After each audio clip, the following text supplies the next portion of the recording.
Hello students. So today we are discussing further of lesson first in the class 8th, that is crop production and management.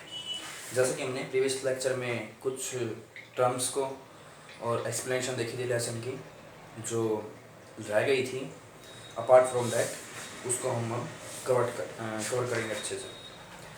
सो अपनी notebook और pen को साथ में लेकर बैठिए, आपको ये टर्म्स जो हैं नोट करने पड़ेंगे. ठीक है.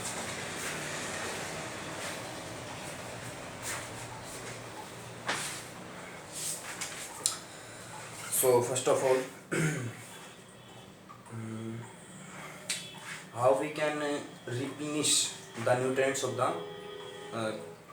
ground. जहाँ पर हम जो क्रॉप्स को ग्रो करवाते हैं तो कंटिन्यूसली हम हर सीज़न में ग्रो करवाते हैं, तो जो सॉइल की फर्टिलिटी है वो कम हो जाती है और जो उसके न्यूट्रिएंट्स वगैरह हैं वो ख़त्म हो जाते हैं. तो उसको हमें रिप्लेनिश करना पड़ता है. रिप्लेनिश यानी कि भरपाई करनी पड़ती है. तो वो कैसे कर सकते हैं हम? तो मेनली यहाँ पर 3 मेथड्स हैं by which we can replenish the nutrients of the crop field. Okay. First of all, field fellow.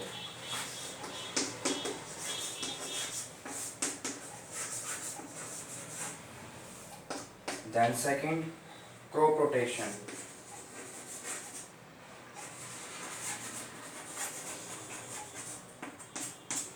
Third one is mixed cropping.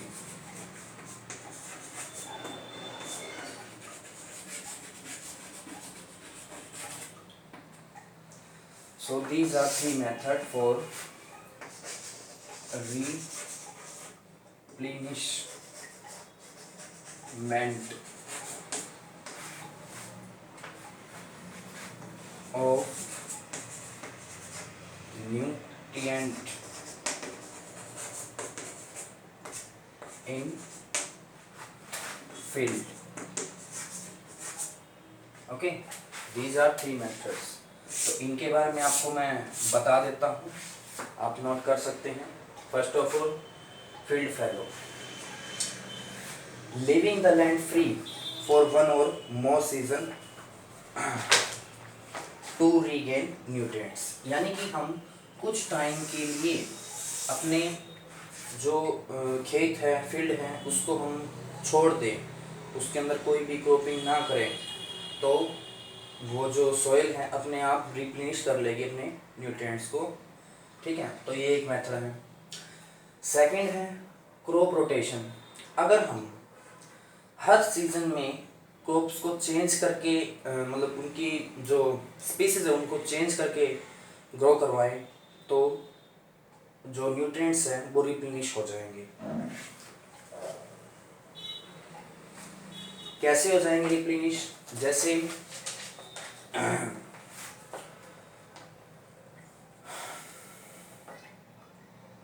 हम एक सीजन में मान लो हमने राइस या जो सीरियल है वो ग्रो करवा लिया, तो उससे जो है उसके न्यूट्रिएंट्स सारे निकल गए. हम अगले सीजन में अगर जो लेगुम्स प्लांट होते हैं, पल्सिस प्लांट होते हैं, उनको ग्रो करवाएं, तो वो जो है नाइट्रोजन की जो वहाँ पर स्कैर्सिटी है उसको जो है रिप्लेनिश कर देगी. वो जो लेगुम्स प्लांट है यानी कि पल्सिस वगैरह के प्लांट्स हैं, क्योंकि वे हेल्प करते हैं किसमें? न्यूट्रिएंट्स की जो नाइट्रोजन है उसकी रिप्लेनिशमेंट में. Third one is mixed cropping. Mixed cropping में हम क्या करेंगे? हम ऐसे क्रॉप्स को ग्रो करवाएंगे जो वन क्रॉप की जो वेस्टेज होगी वो दूसरे टाइप की क्रॉप के लिए बेनिफिशियल होगी. तो वो जो इससे जो भी एक टाइप की आपने ग्रो करवा ली जो क्रॉप है, और उससे जो वेस्टेज निकल रही है या फिर कुछ और मटेरियल वो ग्रो करवा रहा है जो उसके लिए मतलब हेल्पफुल नहीं है, तो वो दूसरी क्रॉप उसको यूज़ कर लेगी. आपके लिए पढ़ देता हूँ इस चीज़ को. मिक्स्ड क्रॉपिंग के लिए sometimes 2 or more crops are grown together in the same field. This method is called multiple or mixed cropping. The crop to be grown together chosen in such a way that the waste of material from one crop help in the growth of other. यानी कि जो waste material है एक crop से वो दूसरी crops के लिए फ़ायदेमंद हो जाएगा। तो उसको आप यानी कि एक ही साथ हम एक ही जगह पर सेम फील्ड के अंदर 2 टाइप्स की या उससे ज़्यादा टाइप की जो है क्रॉपिंग कर रहे हैं, मतलब फसल उगा रहे हैं, तो एक टाइप की फसल में से जो वेस्टेज आ रही है वो दूसरे टाइप की फसल जो है उसको यूज़ कर लेगी। इस मेथड को आप मिक्स्ड क्रॉपिंग कह देंगे। Then next topic irrigation.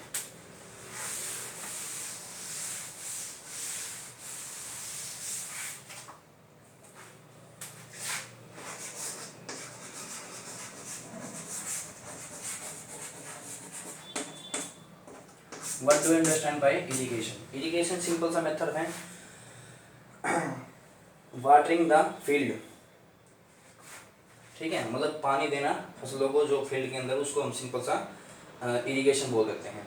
But इसके कुछ मेथड्स हैं जो ट्रेडिशनल हैं और मॉडर्न मेथड हैं।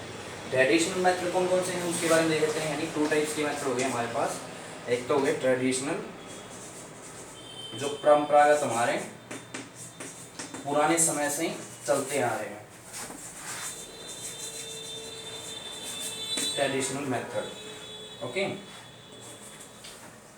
और second one is modern method, ठीक है।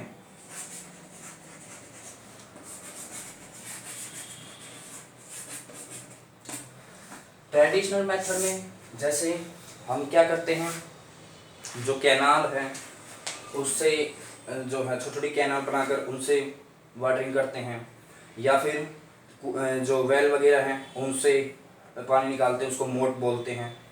चेन पंपिंग उससे भी कर सकते हैं। ढेगली ये भी होता है। और एक एनिमल्स वगैरह की हेल्प से कुएं के अंदर से पानी निकाल के, एक बड़ा चक्का होता है उससे बहुत सारी बाल्टियाँ उसके अंदर लगी होती हैं, वो पानी निकालते रहते हैं और पानी जाता रहता है फील्ड में। बट इससे क्या है, जो ट्रेडिशनल मेथड उससे वाटर जो है ज़्यादा वेस्ट होता है, एक्सेस में वाटर भी चला जाता है। इसको ख़त्म करने के लिए हमने मॉडर्न मेथड जो है हमारे पास है, उसके अंदर हमें वेस्टेज जो है वाटर की कम होती हैं और डायरेक्ट जो है क्रॉप्स में वाटर जो है सप्लाई हो सकता है। तो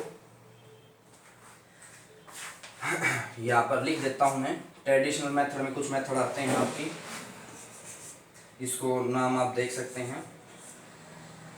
देखली, देन सेकंड इज राहत,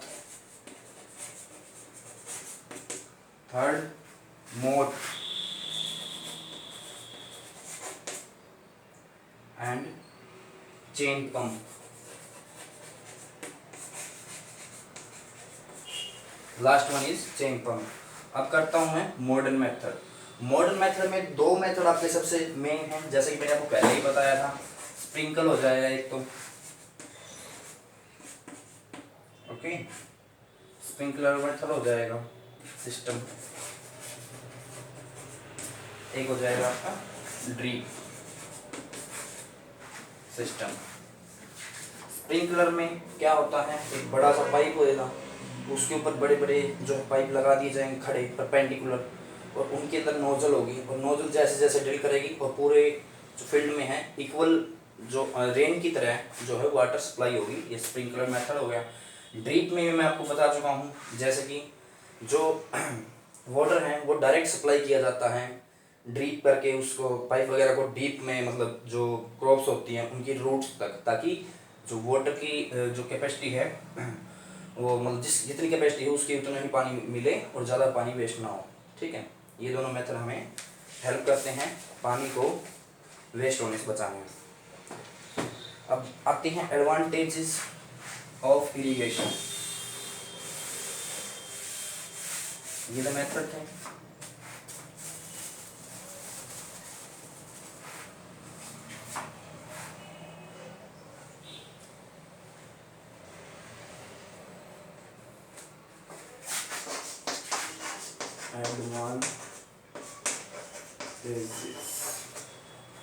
ऑफ इरिगेशन, ओके।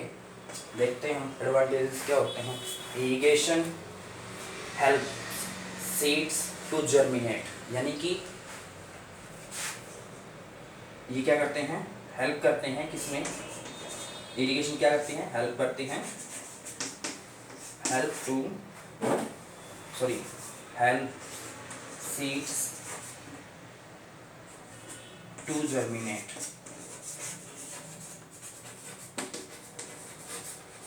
जर्मिनेट का मीनिंग क्या होता है? अंकुरित होना, ठीक है ना, जो सीड्स होते हैं वो फूटते हैं। इसके बाद में it is also essential for the absorption of the nutrients by the plant from the soil and for the elongation of the roots, यानी रूट्स को लंबा करने के लिए और जो न्यूट्रिएंट्स होते हैं फील्ड के अंदर यानी मिट्टी के अंदर उससे अब्जॉर्ब करने के लिए भी हेल्प करते हैं। Then water also protect the dry, मतलब जो एयर है, जो गर्म हवा है उससे पत्ते वगैरह सूख जाते हैं तो उसको जो है ड्राई होने से रोकती हैं। तो ये आपकी एडवांटेजेस हो जाएंगे। इसके बाद में डिसएडवांटेजेस क्या है? डिसएडवांटेजेस देखते हैं।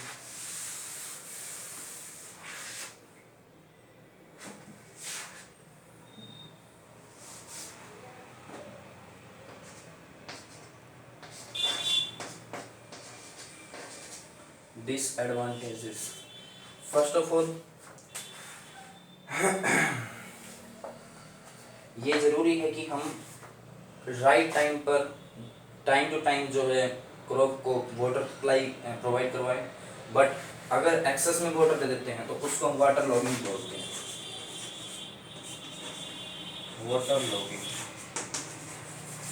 वाटर लॉगिंग ये नई टर्म है, इसको आप ध्यान में रखिए। वाटर लॉगिंग का मतलब क्या होता है? जब वाटर जो है क्या हो जाए, फील्ड हो जाए और सोक्ड हो जाए विद, ठीक है ना, मतलब ज़्यादा पानी ठहर जाए किसके अंदर, क्रॉप फील्ड है उसके अंदर, और एक्सेस में वाटर वहाँ पे सप्लाई रहे। तो इससे देखो नुकसान भी बहुत सारे हैं। जो रूट्स हैं वो ठीक से पकड़ नहीं कर पाएंगे क्योंकि ज़्यादा गीला हो गया, मतलब जो वेट हो गया पूरा ग्राउंड, उस ठीक से सोइल को पकड़ नहीं कर पाएंगे। इसके बाद में plants which can not resist strong wind, और मान लो थोड़ी तेज हवा चलेगी तो वो भी अपने आप को रेसिस्ट नहीं कर पाएंगे।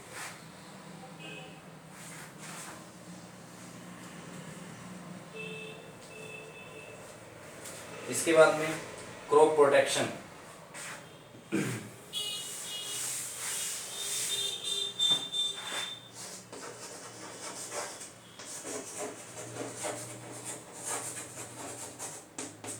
What is mean by crop protection? अब क्रॉप प्रोटेक्शन हम बहुत सारे तरीके से करते हैं, ठीक है।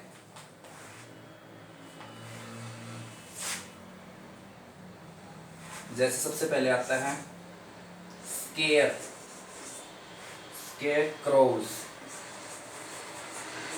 स्केयर क्रो क्या होता है? आपने खेतों के अंदर बड़े बड़े पुतले देखे होंगे, स्ट्रक्चर जो ह्यूमन टाइप होते हैं, तो वो बना दिए जाते हैं जिससे कि जो क्रो वगैरह हैं वो फील्ड के अंदर आकर जो सीरियल वगैरह अनाज वगैरह उसको ना खाए। उनको ये लगता रहता है कि वहाँ पर कोई आदमी खड़ा है तो इससे वो आते नहीं है वहाँ पे, तो इसको स्केयर क्रो बोलते हैं। इसके बाद में यूज ऑफ पेस्टिसाइड्स। पेस्टिसाइड्स क्या होते हैं? पेस्ट क्या होते हैं? जो इंसेक्ट और रोडेंट्स होते हैं,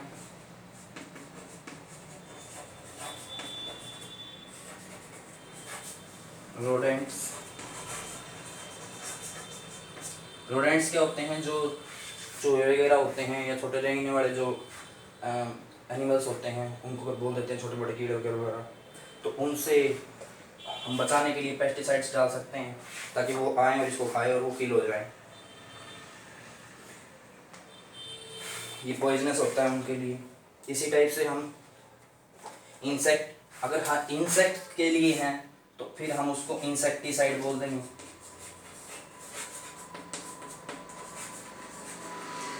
ठीक है, इंसेक्टिसाइड्स बोल देंगे जो इसको। और अगर स्पेसिफिकली इसके लिए है, मतलब फंजाई वगैरह के लिए है तो उसको फंजीसाइड बोल देंगे। रोडेंट्स के लिए है तो रोडेंटिसाइड बोल देंगे, ठीक है। अब इनके अंदर एग्जाम्पल हैं, जैसे मैं लिख देता हूँ यहाँ पर एग्जाम्पल इसके, एग्जाम्पल, ठीक है। DDT, BHC, ये आपको याद करने हैं। मेलाथियन,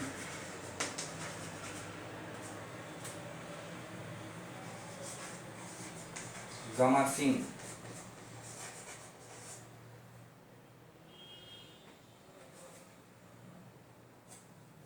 देन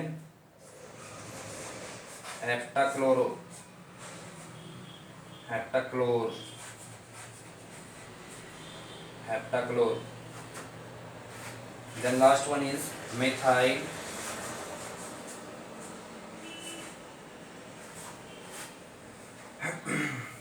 parathion, methyl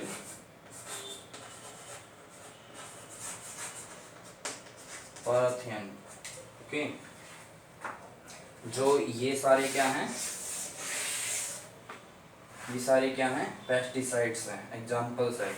इनकी फुल फॉर्म है डाइक्लोरो, डाइफिनाइल ट्राइक्लोरो इथेन, और इसकी हो जाएगी full form benzene, benzene hexachloride, benzene hexachloride. आप इसको डायरेक्ट याद रख सकते हैं, या आप इसको डीडीटी भी डायरेक्ट याद रख सकते हैं, कोई दिक्कत वाली बात नहीं है। देन वीडिंग,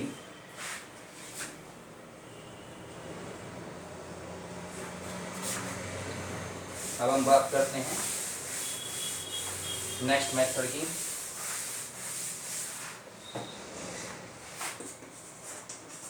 वीडिंग, वीडिंग तो पहले ही पढ़ चुके हैं हम। वीड क्या होते हैं, जो आप इसको क्या बोल सकते हैं,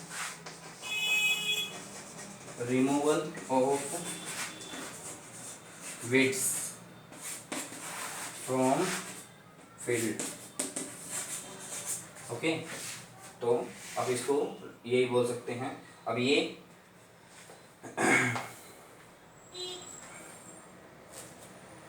वीडिंग जो है 3 टाइप से हम जो है ख़त्म करते हैं। जैसे मैकेनिकल मेथड हो जाएगा, केमिकल मेथड हो जाएगा, और बायोलॉजिकल मेथड हो जाएगा।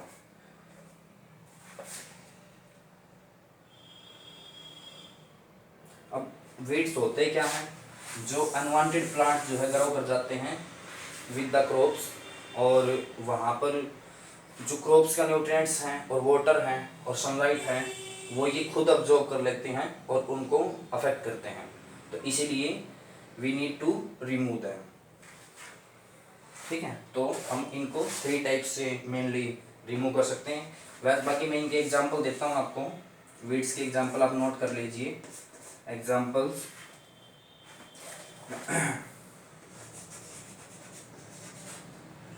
अमरंथुल, amaranthus, then second is wild oat, third one is, बस आप ये 2 ध्यान रख लीजिए इनको, इनके आप अगर चाहें तो नॉर्मल जो नेम होते हैं हमारी लोकल लैंग्वेज में, वर्नाकुलर लैंग्वेज जो बोलते हैं, उसमें आप चौलाई, इसको चौलाई बोलते हैं, और इसको जावी बोलते हैं, जावी। ओके, तो इसके मेथड के बारे में पढ़ते हैं हम। जो 3 मेथड होते हैं इनके,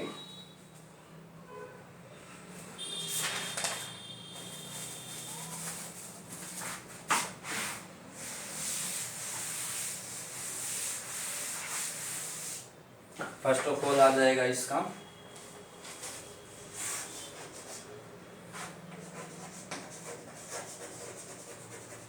मैकेनिकल जो होंगे method, mechanical method. Second one is chemical method,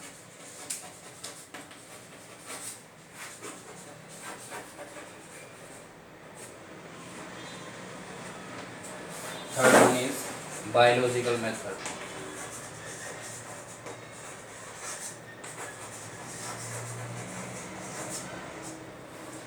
mechanical method में क्या करेंगे हम बाय हैंड्स, आप इसको ध्यान रख सकते हैं, हम हाथों से ही इसको क्या करेंगे, वीडिंग करेंगे, वीड्स को रिमूव करेंगे ना।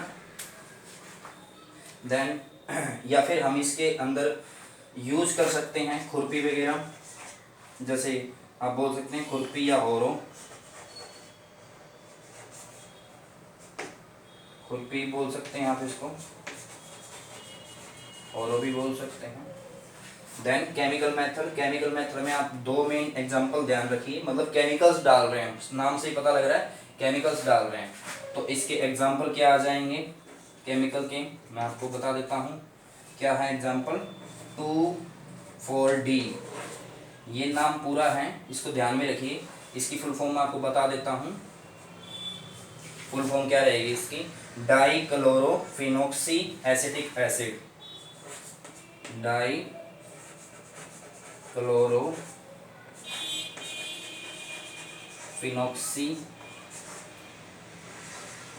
Acetic acid. और एक और आप ध्यान में रखिए, MCPA, इसका सेकंड नेम भी है, आप इसको बोल सकते हैं टू, इसका मतलब नेम रहेगा 2-मिथाइल, ये केमिकल्स नाम है, अपने ज़्यादा कंफ्यूज होने की जरूरत नहीं है। 2-मिथाइल 4-क्लोरो, इसके बाद में यही आ जाएगा, 4 लगा के ये पूरा आप यहाँ पे उतार लीजिएगा, ये इसका पूरा नाम हो जाएगा। अब आता है बायोलॉजिकल मेथड। बायोलॉजिकल मेथड कैसे काम करता है, in this method natural enemies of weeds like insects are released in the field which feed on the weeds and destroy them, for example cochineal insect is used for eliminate. तो हम ऐसे insect इसके अंदर मतलब field के अंदर छोड़ देंगे जो इन वीड्स को खा जाएंगी, जो अनवांटेड क्रॉप्स हैं, ठीक है। तो उसका एक एग्जांपल आ जाएगा आपका cochineal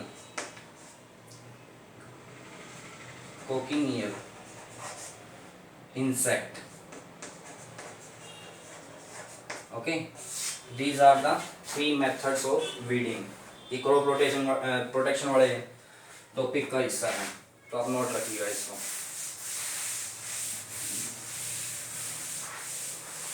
then harvesting,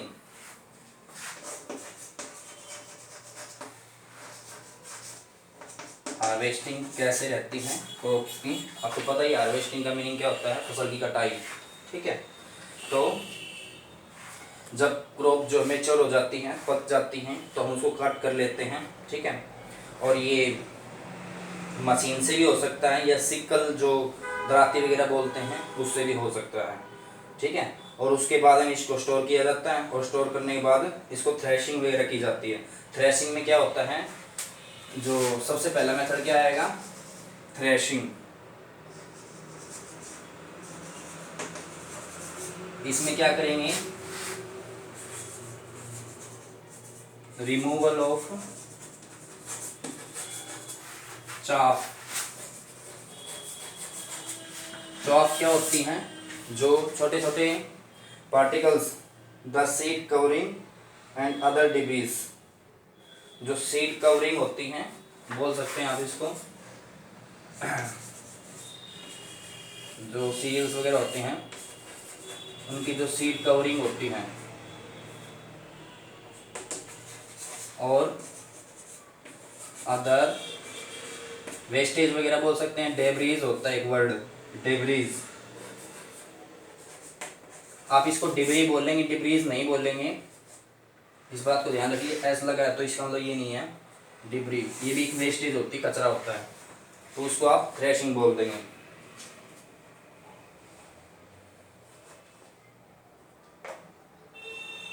then winnowing, winnowing में क्या आता है, सिंपल से आपको पता है विनोइंग के बारे में। इसमें हम जो सीरियल्स वगैरह बहुत ऊपर से डालते हैं किसी बर्तन से, और दूर से हवा चल रही होती है, चाहे वो फैन वगैरह चला रखा हो, जो स्टैंडिंग फैन होते हैं, उससे जो है चाफ वगैरह जो दूर होते जाती है, उसको भी हम विनोइंग बोलते हैं। अच्छा, और उसके बाद में आती है स्टोरेज। ये दो ही मेथड हैं हार्वेस्टिंग में, हम हार्वेस्टिंग के बाद जो करते हैं। अब आती है स्टोरेज। स्टोरेज कहाँ की जाए, स्टोरेज ऑफ इसकी क्रॉपिंग की, क्रॉप्स की। अब टाइप्स ऑफ स्टोरेज आती है, 2 टाइप्स की। अब स्टोर तो हम किस किस में करते हैं, स्टोर गनी बैग्स होते हैं आपकी, जो गनी बैग्स हो जाएंगे।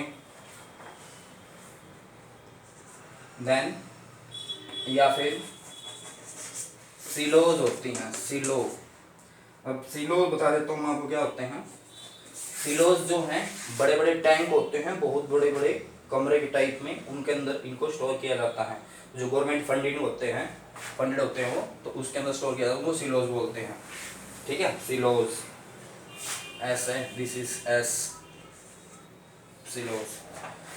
अब टाइप ऑफ स्टोरेज देखते हैं हम।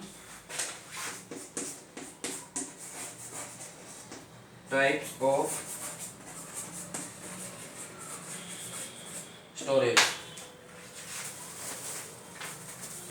टाइप ऑफ स्टोरेज में आपका दो टाइप के आती हैं। एक तो आता है ड्राई स्टोरेज और एक होता है कोल्ड स्टोरेज।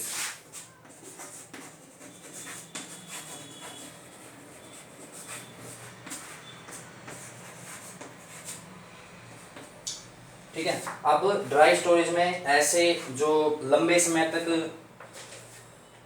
मतलब जो ये होता है फॉर, बता देता हूँ आपको मैं, नॉन पेरिशेबल, जो फॉर नॉन पेरिशेबल। पेरिशेबल का मतलब होता है कि जो खराब हो जाए, जो जल्दी से मतलब स्पॉइल हो जाए, सड़ जाए, गल जाए, उसको बोलते हैं। बट इसमें बोला नॉन पेरिशेबल, तो यानी कि ड्राई हो गए, यानी वो लंबे समय तक चल पाएंगे। ठीक है, जैसे जो ग्राउंडनट्स वगैरह हैं, तो इस टाइप की जो है वो लंबे समय तक चल पाते हैं, तो उनको ज़्यादा दिक्कत नहीं आती स्टोरेज वगैरह करने के लिए। और उनको आप डायरेक्ट बैग्स, जो गनी बैग्स यानी कि जो जूट की बोरियां वगैरह होती हैं उनके अंदर या फिर सिलोज के अंदर रख सकते हैं। बट ये होता है फॉर